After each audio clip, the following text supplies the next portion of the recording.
ভাই হাসিনা কেমন মানুষ? নষ্ট হয়ে গেছে। আওয়ামী লীগের এত দায়িত্ব নিয়েছেন কিসের জন্য? শেখ হাসিনাকে হত্যা করার জন্য। তাহলে তো আপনার ক্ষমতা থাকবে না। আর রাজনীতি করব না। কাদের ভাই, জয় তো আওয়ামী লীগের নেতৃত্ব দিবেন, আপনার মতামত কি? তার নেতৃত্ব বাংলাদেশের জনগণ কোনো দিনও পছন্দ করবে না, ঘৃণা করবে। কাদের ভাই, এ কথা শোনার পর হাসিনা তো আপনাকে ঢাকায় থাকতে দিবে না। ঢাকা শহর শেখ হাসিনার কি বাপের সম্পত্তি?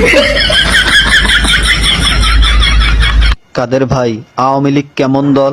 এরা খুনি। আপনার কাছে শহীদ জিয়া কেমন ছিলেন? সে মহানায়ক, মহাবীর। আপনার দৃষ্টিতে মৌলানা নিজামী কেমন মানুষ ছিলেন? এত সৎ মানুষ রাজনীতিতে